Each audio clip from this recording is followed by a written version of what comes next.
In this video, I'm going to discuss what I learned in 2017 after earning around $755,000 in profits and placing around 2,500 trades. I am going to record this as one large video. It's going to get cut off after 1 minute.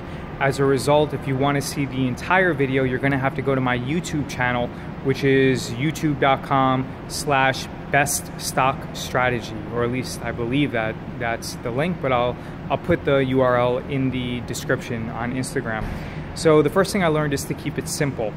And trading options is not complicated. I know the reason why everyone's not doing it is simply because there's so much information out there that we get distracted, and people don't believe that they could do it, or they want a quick and easy fix. They believe that they could invest in something and make 500% overnight. But realistically, think about it. If you can earn 500% every single month, within about 5 years, you'd be the richest person in the world. And you'd be richer than people like Jeff Bezos and Mark Zuckerberg, who have spent the past 10 or 15 years creating something of massive value.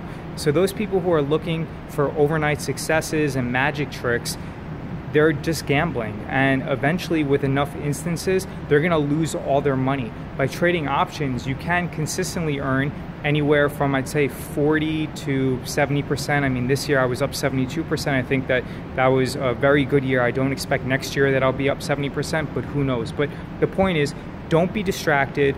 Be very selective in the information that you allow into your life. That way, you're not like a chicken with their head cut off and running around trying to chase different avenues towards your success.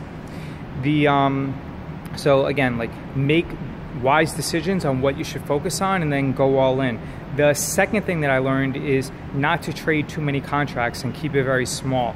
And one example of this is my best friend. He's a doctor down in Miami, and sorry for bringing you up. If you're watching this, I'll send you a quick ping to let you know that I discussed you in the video. But he sent me a message on WhatsApp about 5 days ago how he sold a lot of contracts on Netflix, and he doesn't have a large account, and he traded way too large.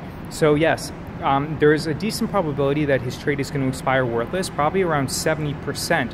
But I told him that if he makes this trade about 5 times, his account is going to get blown up at least once. And the reason is that even if he sold the put on Netflix at $170, because he traded so many contracts, if Netflix falls around $8, the brokerage account is going to force him in one bad day to close out that trade.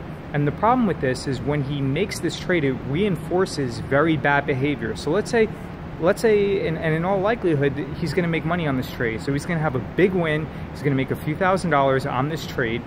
But if he keeps doing this in the future, he will blow up his account. The most important thing in making money from options is trading small.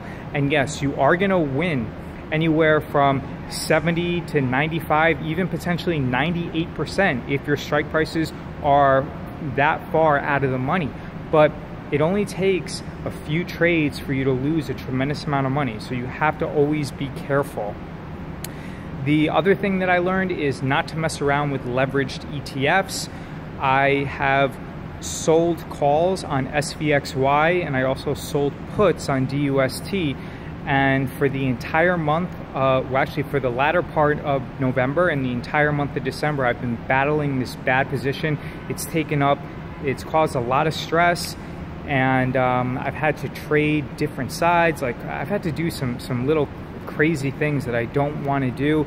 It's used up a lot of buying power. So in 2000, I have been pretty good at managing the position, but the point is that in 2018, I hope that I'm not going to trade SVXY or sell puts on DUST. You know, especially an asset that loses value like DUST and also SVXY, even though it's gone up. The tracking error on DUST is about 3%, 3 to 5% every single year. So it loses that much value. So meaning that if the market reverses and it goes down, SVXY can fall from 130 down to like 20 or 30 bucks. And I just don't want to take that chance anymore. So once I'm able to get rid of these positions, I am not going to touch those securities anymore. The other thing is two other things. I am going to start selling calls for every put position that I initiate. So for example, if I sell a put on Facebook with a strike price of 160, I'm going to sell a far out of the money call on Facebook at about $225. So am I gonna get a lot of credit for selling that $225 call? No, definitely not. But even if I pick up 15 cents, it's not that bad, because figure that that call is going to expire worthless like 99% of the time. So I do believe that it's worth it. Have I been doing that? I've been doing it much more frequently in November and December, and it's been very successful. I haven't got caught once, but I am going to sell that very far out of the money call when I open up the positions. And then piggybacking off this, for every position, new position that I open, I'm going to make sure that on that specific ticket, I put 4 legs in the contract ticket. The reason for it, rather in the order ticket, the reason for this is I want to save commissions.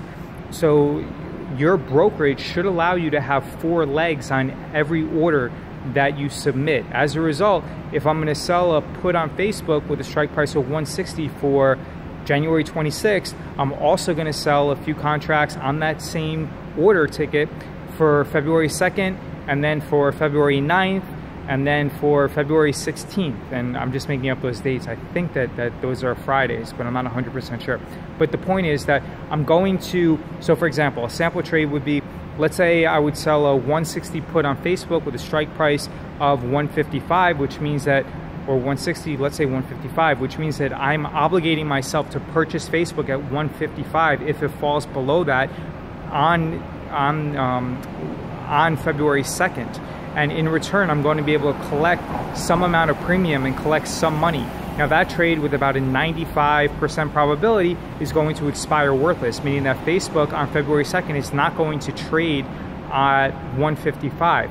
Now on that same ticket, I'll probably sell let's say I sell the 155 January 26th, I'll also sell the 155 February 2nd, and on that ticket I'm also going to sell 2 call options. So January 26th, maybe I'll sell the 215. The February 2nd, maybe I'll sell the 225 or 220, depending upon how much premium is there. So those are the things that I learned in 2017. I'm definitely going to be more cautious, continue to trade smaller.